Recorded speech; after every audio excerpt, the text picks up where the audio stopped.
welcome. I'm Rogers Anderson, allergy Rogers Anderson this morning, and thank you for being with us. I apologize for my voice, but it's the way it is.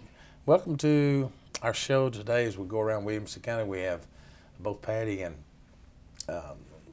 Jennifer to be here with us today and talk about different issues that keep Williamson beautiful is one of them. That's your area of expertise, and some of the things we're doing in the county for a better promotion of our community, cleaning up the roadways, et cetera, et cetera. But before we actually get into that, I find that most people like to know a little bit about who you are and where you come from. How in the world did you ever get involved in something like this? We'll start with you, Jennifer.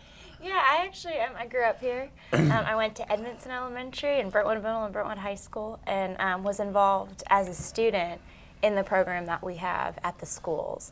And so we have a merit program at all of the Franklin Special and Williamson County schools.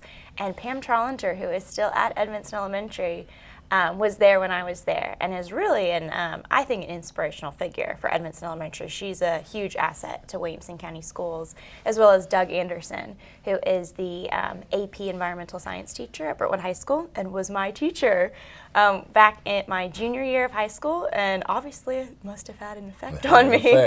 And so, because I ended right back up working in this program. So now, how long have you been employed with us now? I guess 2 years. It's been a while. Well, the last time we were together, we were talking to Nancy Zion, and Nancy was here, and we're talking about all the things that are going on. And of course, your face has become synonymous with Keep Williamson Beautiful, and we do want to get into that a little bit. But let's jump over here to Patty and see if we can find out a little bit about her.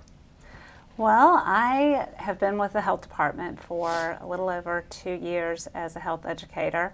And I absolutely love it as part of my job. I get to coach a Couch to 5K program. I get to work with seniors and helping to prevent falls. And it just runs the gamut. I go into daycares and help teach kids to brush their teeth better. And we get to do all sorts of fun things as health educators. So I got interested in being healthy when I have 5 kids and I started running, and that kind of just led me to becoming a personal trainer and starting to get really passionate about not only being healthy myself, but wanting to share that with others and wanting our community to live a healthier lifestyle. Well, thank you to both of you for what you do for our community, and it just makes all the difference in the world. So you said something a minute ago that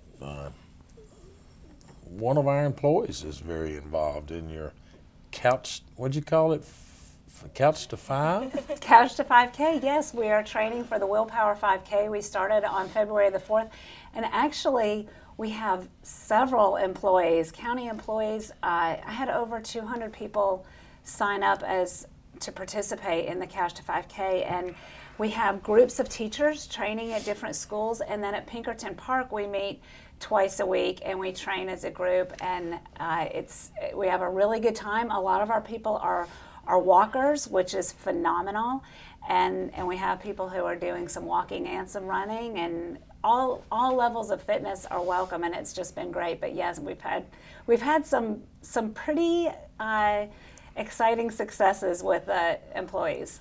Several years ago, I would think it's probably been at least 5 or 6 years ago, we really made an effort here in Williamson County for our employees to be engaged in more of their individual health, not just through the choices of where they pick their health insurance, but of the different things that we do to try to encourage our employees. And over a period of time, working with Cigna, working with the Public Health Department, and working with our Parks and Recs Department, we've crafted and developed and created programs that really and truly I would say that a vast majority of our employees now are engaged in some type of personal development for themselves. It may be, I know it doesn't really look like it, but I try to get in my 2.5 miles every day walking. That at the end of the day, and some people it's early in the morning, but I just think it's the right thing to do for us. From a selfish side, is just preserving the health insurance programs that we've got and what we offer to our employees. And a healthier employer he's usually at work, more productive, not losing as many days off to the things that involved when you're not as healthy. Stop smoking, the tobacco use, et cetera, et cetera, et cetera. Those are all big things. And I know our schools work very hard at that. So thank you for what you do. Well, thank you for letting me. Let's talk a little bit about Keep Williamson Beautiful. I think a lot of people do know what Keep America does, but how about Williamson? How do we maintain that program? What is the program, and how can people that are watching this show become more involved in it? Yeah, Keep Williamson Beautiful is just the local affiliate for Keep America Beautiful, which is a great support to us. There's also Keep Tennessee Beautiful, which is the state affiliate, and they are just hugely supportive and helpful to Williamson County. And we have some sister local affiliates around us in Nashville and just surrounding. But what Keep Williamson Beautiful does, we focus on litter prevention, waste reduction and recycling, and beautification. Those are our big pillars that Keep Williamson Beautiful promotes. And with beautification coming into the Arbor Day season, we focus a lot on planting native species, so keeping Williamson County beautiful with native local species that will thrive in our local environment. And so what we do is we try and get out in the community. We partner with the schools and really anyone we can with the health department. We're partnering right now with Walk Across Williamson on Trashercise, which has been a lot of fun. We can talk more about. But we are really that is our goal. Our mission is to partner with volunteers. That is our mission statement. And what we have is we have an advisory committee for anybody interested in getting involved. Our meetings are monthly, and they are open to anybody. Anyone who is interested, if you want to pop in for 5 minutes, if you want to come and become a regular member, we are always welcoming and opening to new people. We love having new faces because new faces mean new ideas and catchy slogans and fun ideas and fun events to get out in the community. And the more volunteer support we have, the more events that we can participate in. So where do you have your meetings, and how do people get a hold of you? It's a great question. We meet at the Material Recovery Facility, and kind of the cool thing about that too is that's our county's local, basically our recycling hub. That's where all of our recycling is going to end up, from the convenience centers and the schools and the county offices. So our new members or our new interested people, if you come in and give us a heads up notice, we can actually give you a little bit of a tour while you come, which is pretty cool because you can see the big baler that we have, all of the sorted materials, and our operations manager can give you a little bit of a behind the scenes tour there, which is interesting. So we meet there. It's next to the Sheriff's Department, 420 Century Court. So it's at the end of the road. It's not, it's different than the other recycling facility. It's 420. So you will turn right at the stop sign, go up the hill. We meet in the classroom, and it is the second Thursday of every month at 4:30. So a couple of weeks ago, if my memory serves me correctly, here at the complex, we actually had a group giving away native trees. Mm-hmm. And I was a little bit taken back because I'm a country boy raised on a farm many years ago, but I was surprised to see some of the native trees that are defined, and I really thought I knew a lot about the ag side of the world, but we all know the oaks and the maples and the poplar, our state tree is certainly here, but they had several others there that were extremely native, and of course one they were trying to get cultivated back into its existence now is the chestnut tree. It's a blended tree, but it's one that I grew up with. The chestnut tree was was a huge monster tree, and then the blight hit it, and over the years they've tried to figure a way that they can bring that tree back. But I just really encourage everyone that's watching this show, even at my age, I will still plant. I try to plant 2 or 3 trees a year for the next generations, realizing some of those trees are 40 and 50 years out, and I'll be long gone by then. But I think it is important we stress that more and more to our next generation. Yeah, and native plants can have so many different benefits too. One Sure. of the things I loved about the group that was at the complex the past week was they had a native tree for erosion control, one for animal habitat and food, and then one for just beautification. And I thought that was really interesting that they did that, that each had its own purpose, and that was really well thought out, and something we're actually doing right now. The first 2 weeks in March every year, we partner with Middle Tennessee Electric. They are a very generous partner to us, being that they provide about 6,000 native flowering dogwood seedlings to us. And 4,000 of those will be going to kindergarten and first graders throughout Williamson County. We spend the first 2 weeks of March going to every single school, and we talk to the kids about planting trees, how to plant the trees and take care of them, and why it's so important. We talk about oxygen. We start to get a little bit into photosynthesis for the eager first graders who have those questions.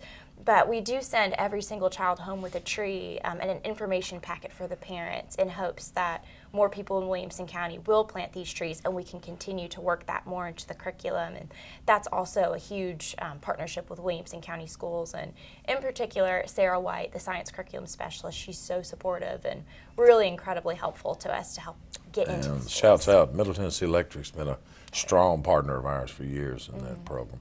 Generous. Let's jump over to a little bit of more, I guess you would call it more physical activity than what other than just handing out trees. Planting those trees can be a major chore. The little saplings a lot of times not as hard. Right. I know you've got several activities that are coming across the county in the next 30 days or so. Talk to us a little bit about those. Yes, we have Walk Across Williamson happening right now, and that's something that Jennifer and I have kind of partnered on this year. So we're encouraging participants when they're out in the community getting in that physical activity to notice their surroundings, and if there's trash, to pick it up. So Walk Across Williamson, we're in our 8th year. It is a joint effort between the Williamson County Health Council, Williamson County Schools, Franklin Special School District.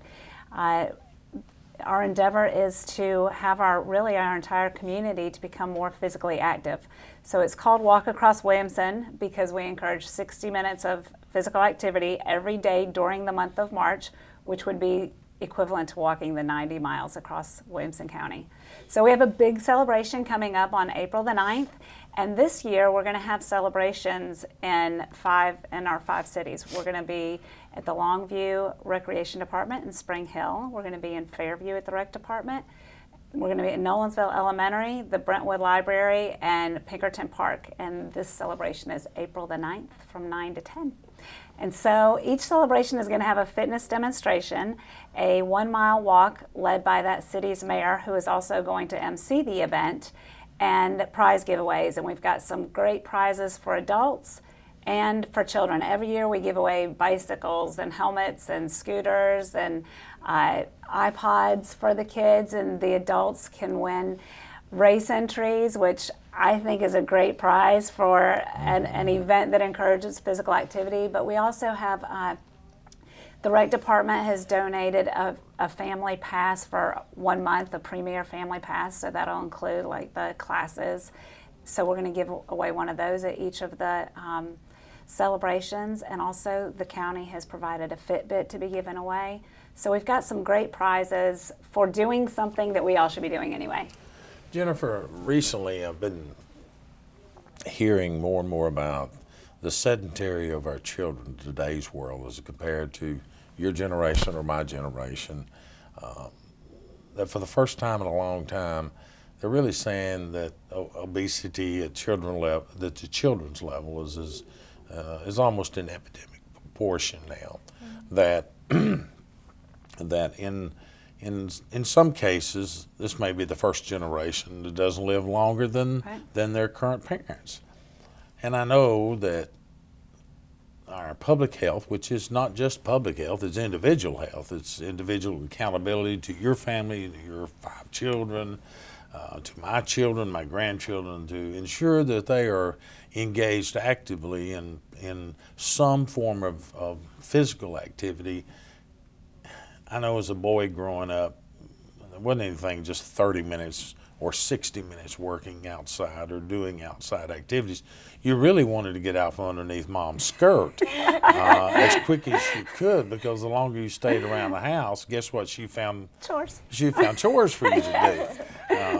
And so it was real good for us as brothers and sisters to get our work done and get away. I think moms were smarter in that generation than maybe some of the moms are today that allow their kids to get on the phones, and that's That's being very facetious. I'm not meaning that the way it comes out, but I am concerned about our children over the next 20 and 30 years. Diabetes, juvenile diabetes. You look at all of the things that are going on in our society, and they're based mostly on sedentary activities.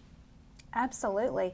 And one thing that is really, there's so many things that are sad about that, but it affects them throughout their life. I mean, you know, there's been studies done about do they get paid as much as they would get paid if they were fit and, you know, and healthy.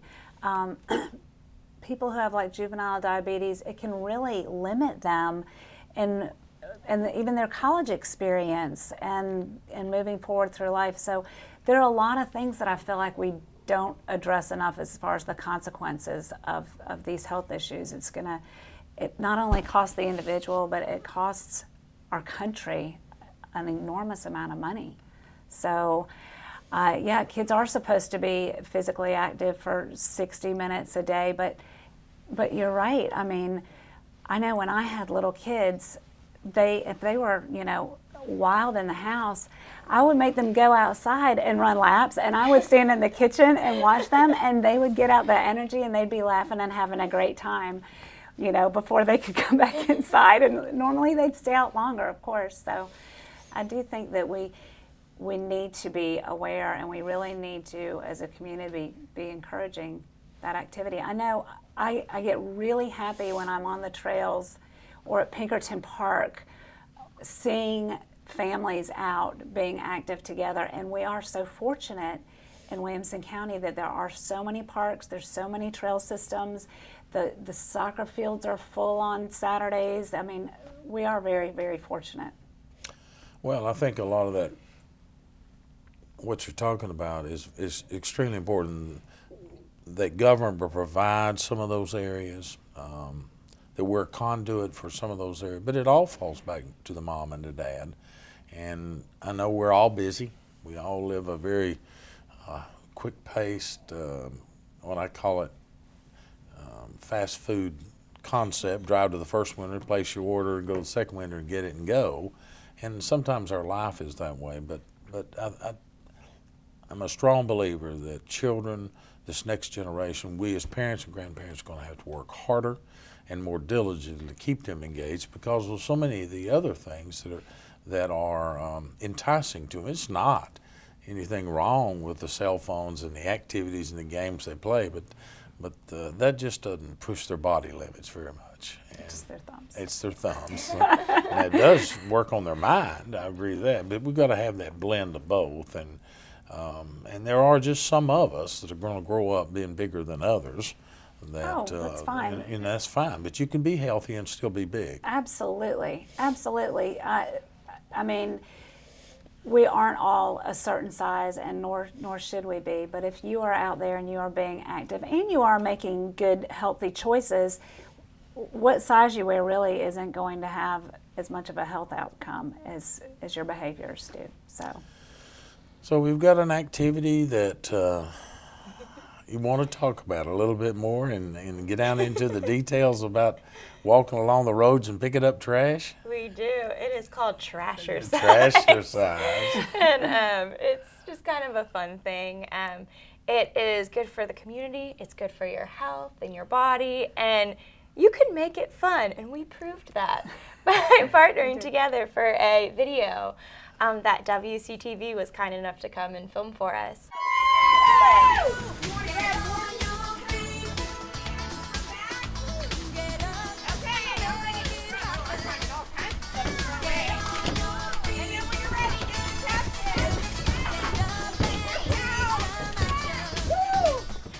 And we partnered with Mrs. Tennessee, Mandy Oakes, who was kind enough to come and lead the class.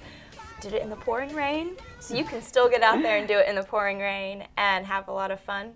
But Mandy Oakes came up with some very, very funny and clever fitness, I don't even know what to call it, fitness words. And some exercises. that you can do. And so, you're bending, you're lunging, you're walking, you're getting active while you're picking up that litter. So you can be laughing while you're doing it. And then after, you're going to feel great because you're going to look around and say, wow, the community looks beautiful because of me. And I feel great. Like, I feel great. I had a great workout and I had fun. And you can get out there, you can do it with your friends, your family, your neighbors, and your coworkers. And hopefully make it a fun thing. And if we walk across Williamson, if we learn that, it takes us 90 It's 90 miles, so 60 minutes a day. There we go. For 30 days. Well, if we do that, we walk across Williamson, we won't have any litter because we'll pick it up as we walk across Williamson.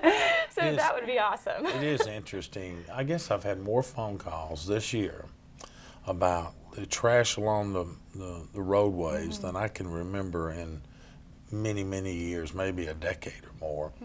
I think some of that is that a lot of us take our trash and throw it in the back of a pickup, and it's out of mind, out of sight. It's also out the back of the truck in a couple of miles down the road. I think another part of it is the vegetation this particular time of the year is dried off, and it's fallen off the trees and the bushes, and so that trash that's along the roadway shows up more as opposed to in the springtime when it's covered up with it.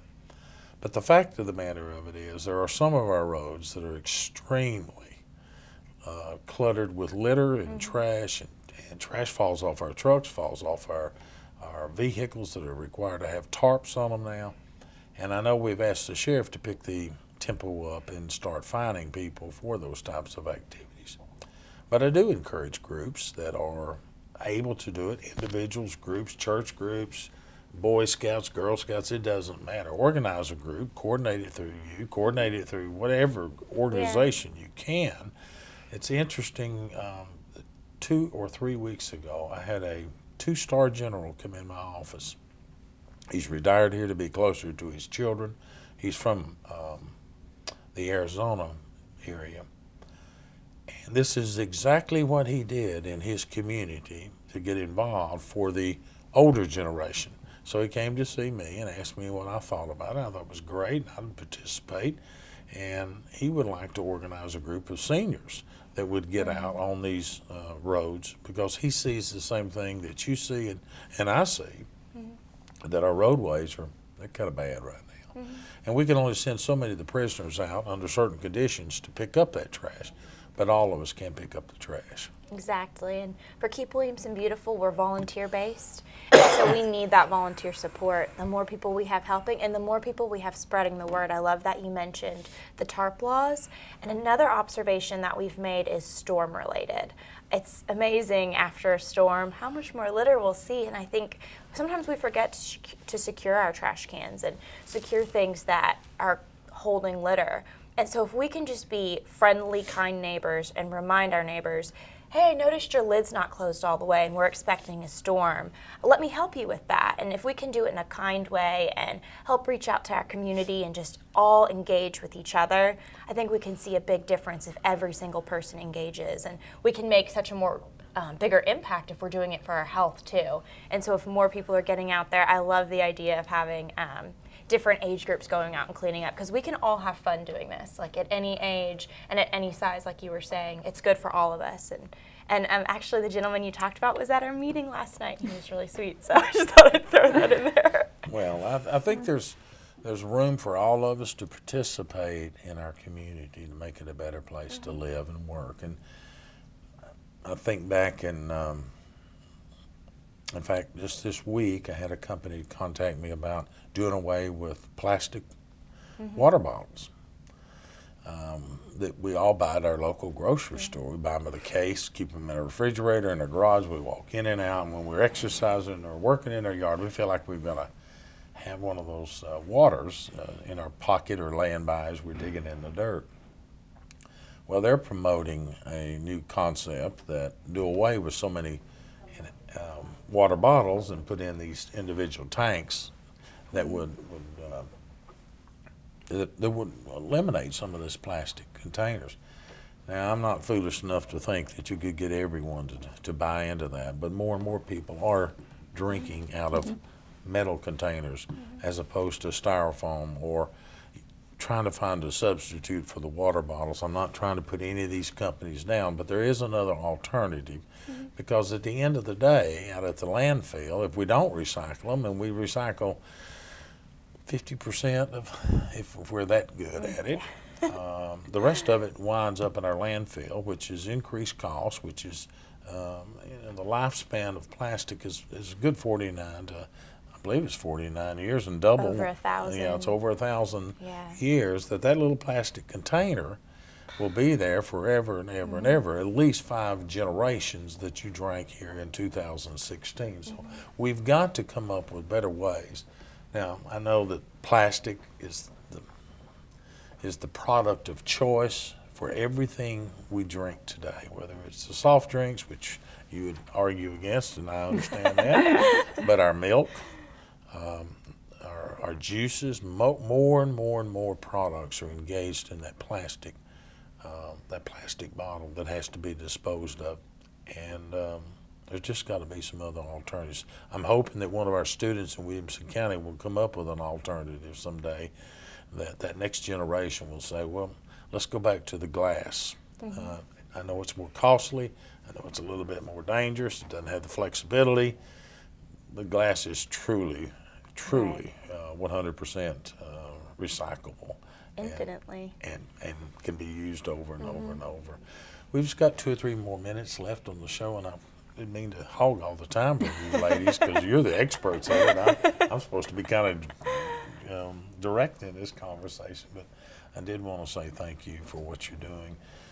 Have I overlooked something that I need to get out, that a message or something in the last 2 minutes here?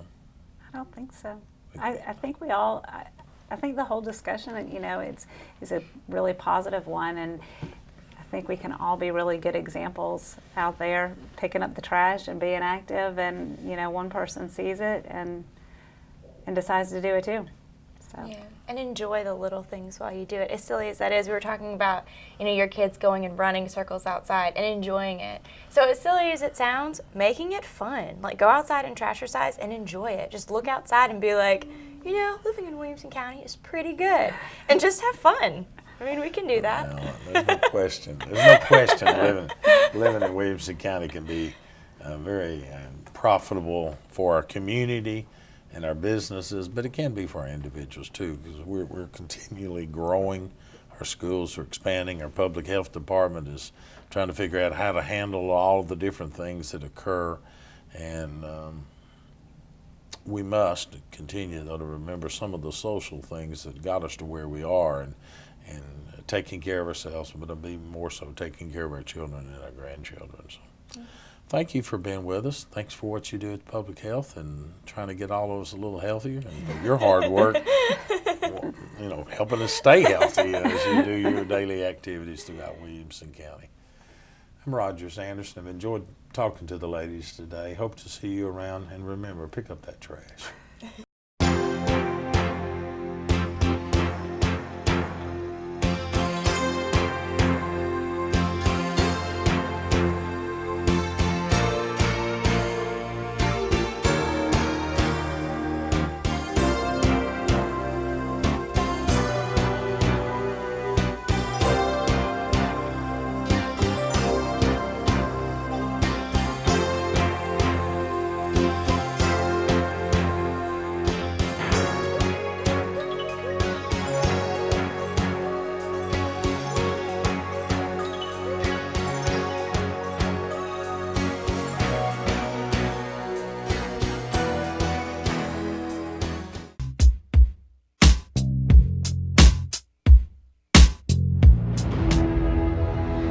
Nothing will stand in our way.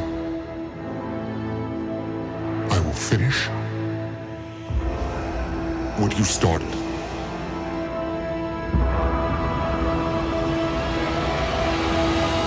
You know the library has a Star Wars club. Have you seen The Force Awakens? Come and chat about it and the other movies in the series. Bonus, you can dress up as your favorite Star Wars character, play Star Wars games, and chat all about things Star Wars. Led by our teen Star Wars expert.